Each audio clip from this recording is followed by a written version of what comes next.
तो अब स्टार्ट करते हैं एक्सरसाइज 2.5 का third part. We have done 2 parts of this exercise, 1 to 5 question किए, 5 to 10 किए। अब 11 से 16 करेंगे हम इस वीडियो में और बिल्कुल अच्छे तरीके से।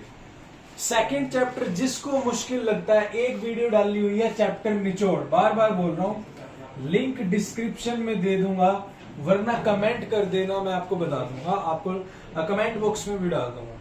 निचोड़ देखो बढ़िया तरीके से 9th क्लास कॉम्पिटिटिव एनटीएससी तक की पूरा निचोड़ डाला हुआ है। फिर उसके बाद एक्सरसाइज प्रॉपर वे में सोल्व की गई है। इसको मैं 2.5 को जिसको मुश्किल समझते हैं, इसको भी इजी वे में सोल्व किया गया। तो स्टार्ट करते हैं भाई अब फर्स्ट क्वेश्चन से इस वीडियो के। और वैसे इस एक्सरसाइज का क्वेश्चन है हमारा 11। देखो 11th क्वेश्चन क्या कह रहा है कि, तो क्वेश्चन नंबर 11 करते हैं स्टार्ट। थोड़ा कंस्ट्रक्शन की वजह से शोर हुआ तो थोड़ा बंद करनी पड़ी वीडियो। यहां पर यूज होगी हमारी ये आइडेंटिटी, आपके मैथ में 8th आइडेंटिटी है ये पॉलिनोमियल चैप्टर में। X cube plus y cube plus z cube minus 3xyz will be equal to x plus Y plus z, x square plus Y square plus Z square minus x Y minus Y Z minus Z x. ये identity use होगी आपकी इस question में। बस अब यहां पर x cube y cube z cube 3xyz है। इसी चीज को मैं बता देता हूं। जैसे मैंने ये लिख दिया, मैं मार्कर ले लेता हूं व्हाइट वाला, इसको थोड़ा छोटा कर देता हूं।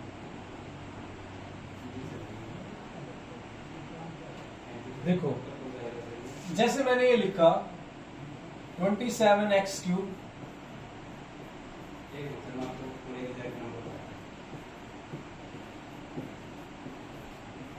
इसी चीज से हमारी आइडेंटिटी बनेगी एक्स क्यूब वाई क्यूब और जेड वाली। आपको ढूंढना है कि एक्स वाई जेड है क्या। 27x को मैं 3x का क्यूब लिख सकता हूँ,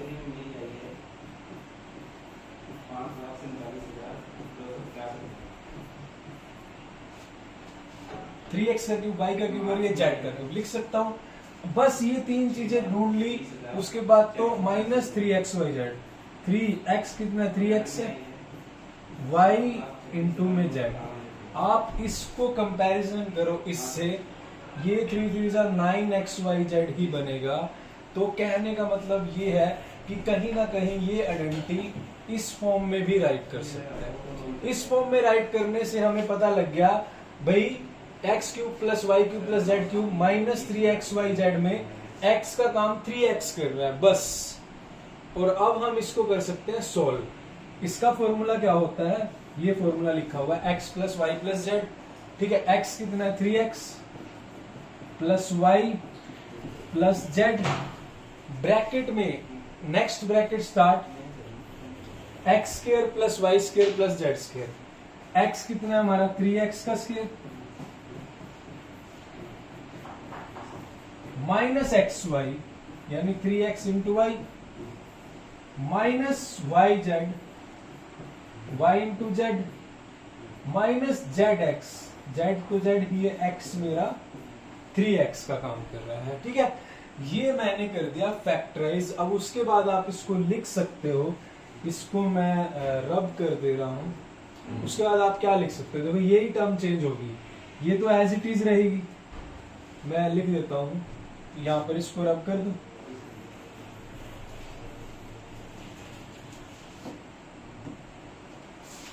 तो ये बन जाएगी 3x। ठीक है,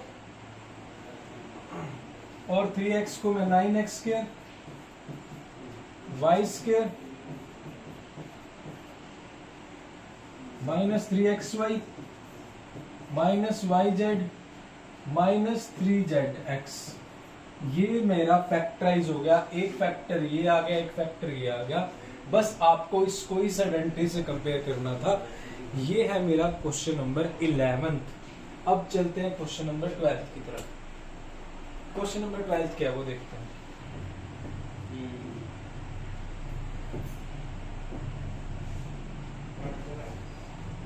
अब देखो वेरीफाई, जब वेरीफाई की बात आती है तो आपको दो चीजें दी होती है, लेफ्ट साइड और राइट साइड।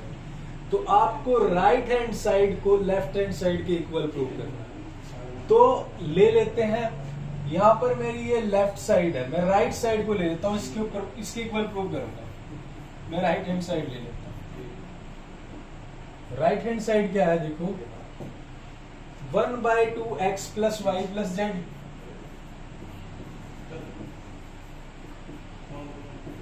अंदर ब्रैकेट में x माइनस वाई का स्क्वायर है, वो क्या बनेगा, X square plus Y square minus 2xy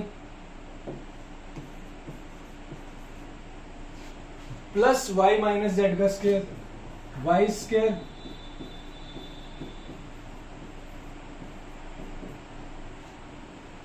Z minus X का स्क्वायर क्या बनेगा, Z square plus X square minus के 2zx, ये बन जाएगा। बस अब क्या करना है देखो, अब मैं मार्कर चेंज कर लेता हूं, एक्स स्क्वायर और एक्स स्क्वायर वो पड़े 2x स्क्वायर बन गया,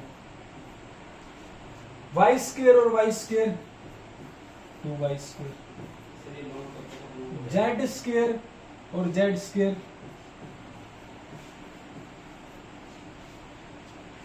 माइनस 2xy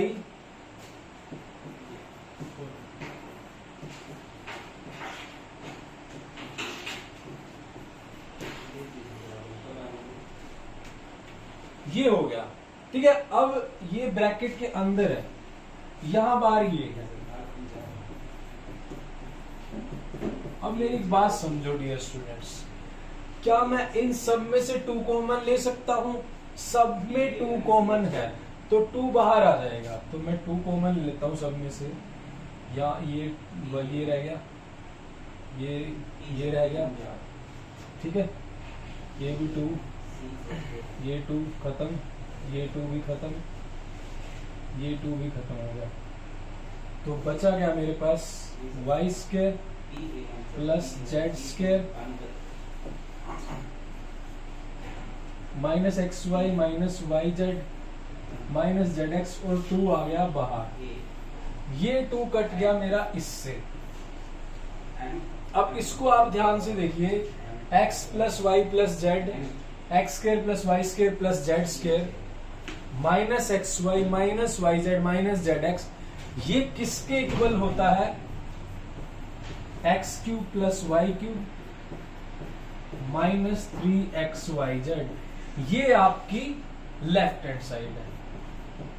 तो हैंस प्रूव, उसके बाद बढ़िया से स्वर्ण अक्षरों में लिख दीजिए, एग्जामिनर खुश हो जाएगा, हैंस प्रूव, इसको बढ़िया तरीके से लिखिए। तो ये था आपका क्वेश्चन नंबर 12। अब चलते हैं क्वेश्चन नंबर 13 की तरफ, इसको रब कर लेते हैं।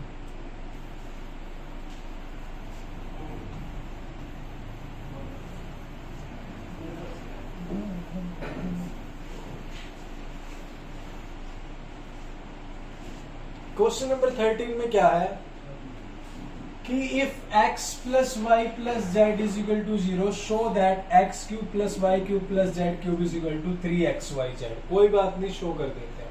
पहले तो इस फॉर्मूले को समझो। हमने फॉर्मूला पढ़ा था कि x cube plus y cube plus z cube minus 3xyz, ये किसके इक्वल है,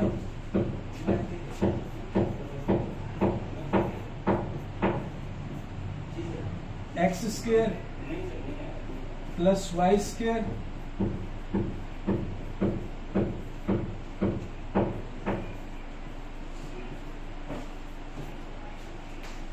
ये इसके इक्वल है। Is it clear? अब हमें शो करना है कि अगर ये 0 हो तो ये इसके इक्वल होगा। मेरी बात सुनो डियर स्टूडेंट, अगर ये 0 हो जाए, ये चीज 0 हो जाए तो ये 0 के साथ सारा मल्टीप्लाई हो जाएगा। क्लियर? ये सारा मल्टीप्लाई होकर क्या बन जाएगा, ये 0 बन जाएगा। समझ आ रहा है? तो यानी अब देखो एक्स क्यूब, ये थोड़ा सा शोर चल रहा है वीडियो में, कंस्ट्रक्शन चल रही है थोड़ी सी, ये 0 के इक्वल हो जाएगा। तो अब यहाँ पर अगर देखें तो ये तो 0 होगी सारी टर्म। अब ये -3xyz उधर चला जाएगा, तो that will become x³ + y³ + z³ is equal to 3xyz, ये बन गया। और यही प्रूव करना था। जब प्रूव हो जाए तो बढ़िया से शब्दों में लिख दीजिए हैंस प्रूव्ड, कॉन्फिडेंस में कि हाँ हम प्रूव कर चुके हैं, अब हमसे नेक्स्ट पूछने की जरूरत नहीं है। तो ये हो गया आपका क्वेश्चन नंबर 13। अब चलते हैं क्वेश्चन नंबर 14 की तरफ, जो कि बड़ा ही सिंपल है। Based on the question what we have done last 2 previous question, उन दोनों पे बेस्ड है, इसी आइडेंटिटी पे बेस्ड है। कौन से वाली? x³ + y³ + z³ वाली पे। देखो अभी हमने सीखा, अब आपको बोलना कि without actually calculating the cube find the cube of these 3 number. देखो -12³ इसका क्यूब फाइंड करना है विदाउट कैलकुलेटिंग। हमने एक चीज पढ़ी है, अगर अभी पिछले क्वेश्चन में हमने प्रूव करा है कि अगर x + y + z 0 हो,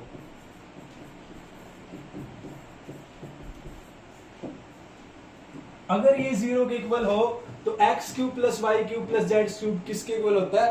3xyz के।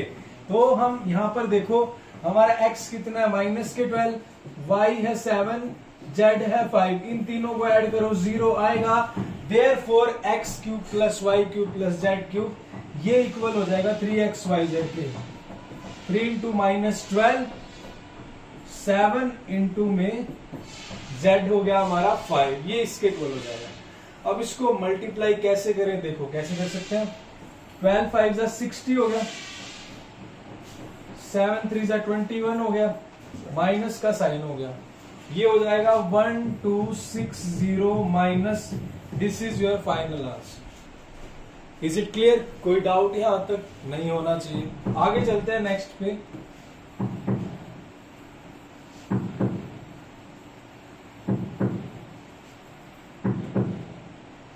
नेक्स्ट क्वेश्चन है 28³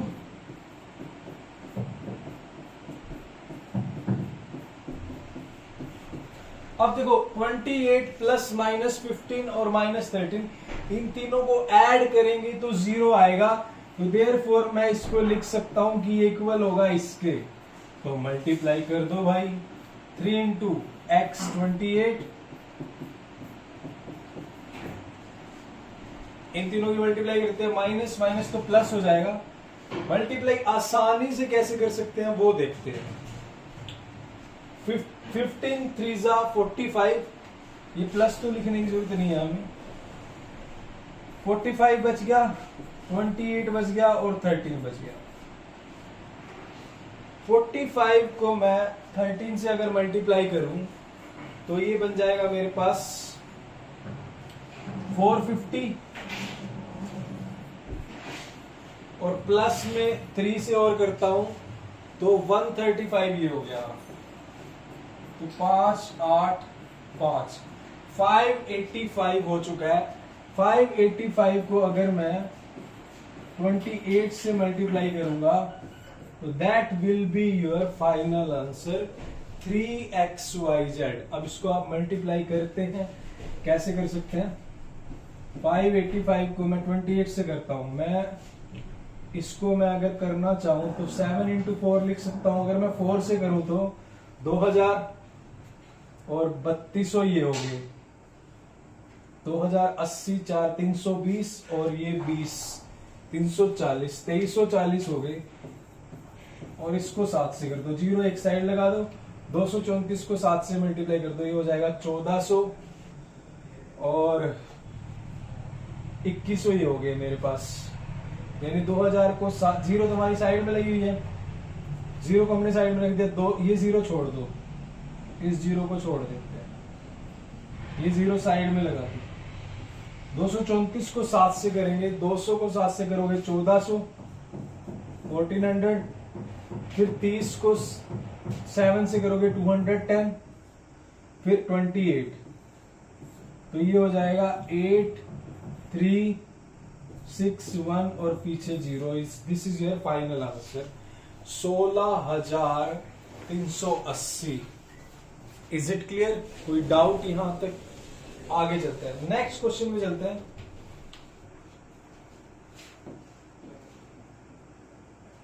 क्वेश्चन नंबर 15 है भाई।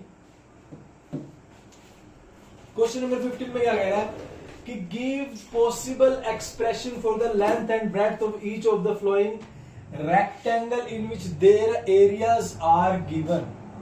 ये एरियाज गिवन है, ये गिवन है, तो आपको क्या निकालना है? लेंथ और ब्रेड्थ निकालना। कैसे निकाल लेंगे? एरिया क्या होता है? Length into breadth. तो हम जो ये हमारे पास क्वाड्रेटिक फॉर्म में हमारे पास जो पोलिनोमियल दी हुई है इसको फैक्टराइज करेंगे, और फैक्टराइज करने के बाद हम दो फैक्टर आएंगे, तो एक लेंथ हो जाएगी, एक ब्रेड्थ हो जाएगी। देखो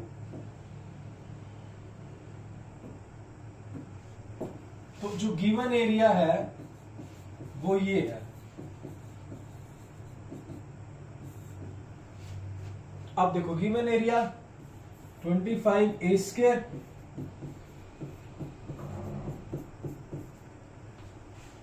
ये है, मानते हो?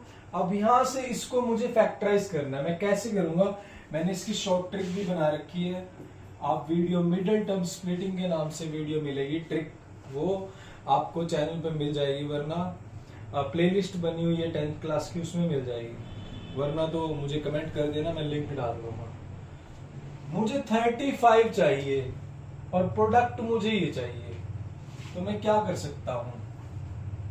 5 × 5 × 3 × 4 अगर कर दूं तो बन गई बात 15 और 20। बात बन गई 15 और 20 फैक्टर आ गए, 500 के 20, 5 3 जा 15। तो मैं इसको लिख सकता हूं 20a - 15a + 12। तो इन दोनों में से 5a कॉमन आ गया,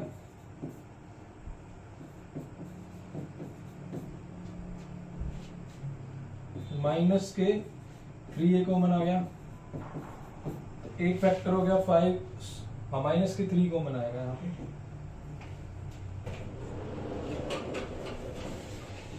तो एक फैक्टर आ गया 5a - 3, एक आ गया 5a - 4। एक को लेंथ मान लो, एक को ब्रेड्थ मान लो, और लिख दो length and breadth are these. ये आप लिख सकते हो, बस ये करना है इस क्वेश्चन में।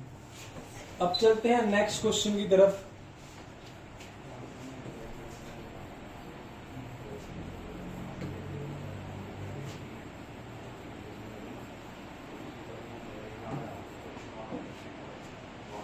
नेक्स्ट क्वेश्चन ये है कि 35y² + 35 - 12।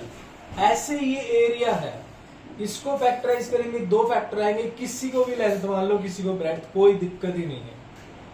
पहला काम ये है। अब देखो सम मुझे 13 चाहिए, प्रोडक्ट मुझे ये चाहिए 35 और 12। इस तरह से आप पहले क्या करा करो, प्रोडक्ट को अलग से लिख लो, फिर उसको सोल्व करना शुरू कर दो, यहां से आएगी। ये मैंने ट्रिक बताई हुई है।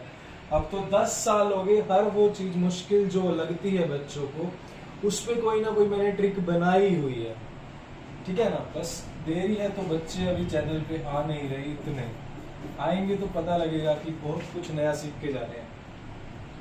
तो अब मैं क्या कर सकता हूं? देखो मुझे चाहिए 13, 35 को मैंने ये लिख लिया, इसको मैंने ये लिख लिया, बात बन रही है। 21 और नहीं बन रही, 4 3 नहीं बन रही, अभी कोई बात नहीं बन रही। 5 7 3 2 और 2 लिख सकता हूं, 21 42 और 21 42 और ये 10 नहीं, बात बन गई, बन गई है, बन गई, यहीं से बन गई है। देखो 28 बन गया, इसको लिखने की जरूरत नहीं है। ये 4 7 जा 28, 5 3 जा 15, बात बन गई है, ये बन गई बात। ऐसे करना, सोचना भी नहीं है, और आप कर सकते हो सिर्फ इस तरह से।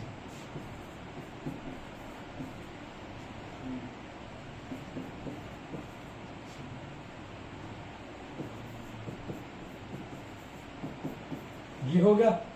अब क्या करेंगे, इन दोनों में से कॉमन 7 आ जाएगा, 7y, 5y प्लस 4 माइनस के 3 कॉमन ले लेंगे, 5y प्लस 4, तो एक फैक्टर हो गया 7y माइनस 3,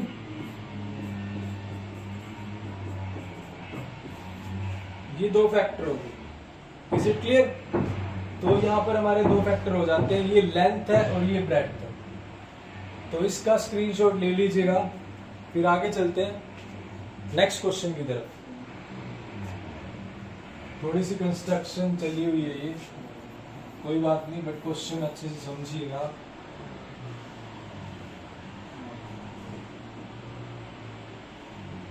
अब देखो last question of this exercise. अब इसमें क्या कह रहे हैं कि what are the possible expression for the dimension of the cuboid volume given है। ये वॉल्यूम गिवन है, वॉल्यूम ये है,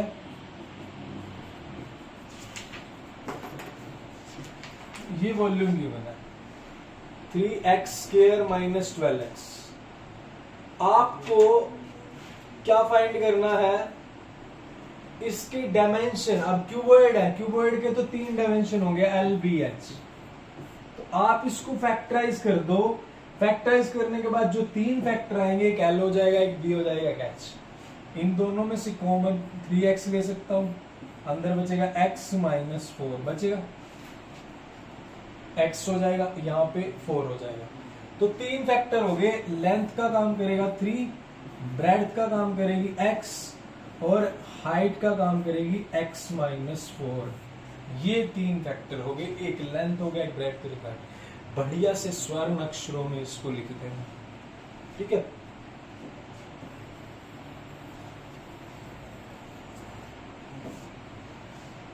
next question, question number 16 second part, volume given है।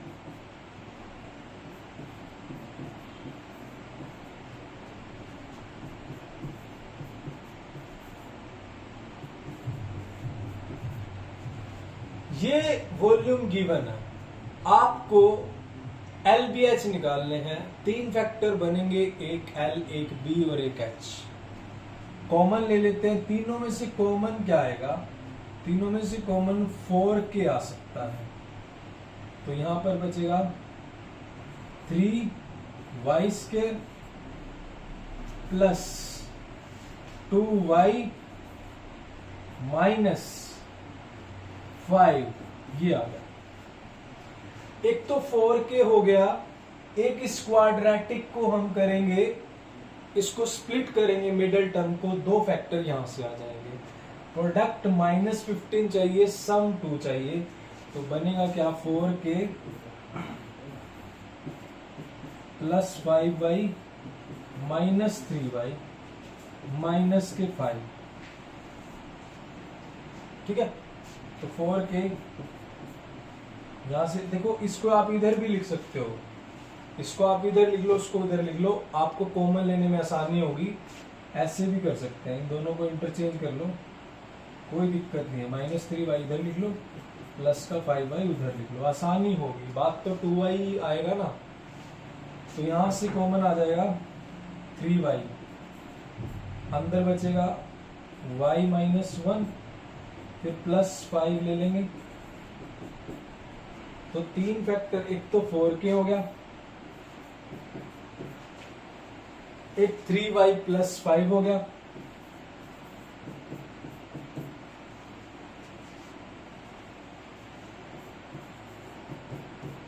एक ये हो गया। ये 3 फैक्टर हो गए, एक को लेंथ मान लो, एक को ब्रेड्थ मान लो, एक को हाइट। ये लेंथ होगी, ये ब्रेड्थ होगी, ये हाइट होगी। इसको आंसर लिख के क्लोज कर दो रेक्टेंगल में। तो ये था हमारा सेकंड चैप्टर, कंप्लीट हो चुका है पूरा। प्लेलिस्ट आपको चैनल पर मिल जाएगी, ठीक है। और नेक्स्ट चैप्टर कौन सा चाहिए वो आपको मुझे बताना है कमेंट बॉक्स में। मैं नेक्स्ट चैप्टर डालूंगा मेरा कोऑर्डिनेट ज्योमेट्री। एक वीडियो में पहले निचोड़ होगा चैप्टर का, और उसके बाद एक्सरसाइज। मिलते हैं नेक्स्ट वीडियो में। जय हिंद।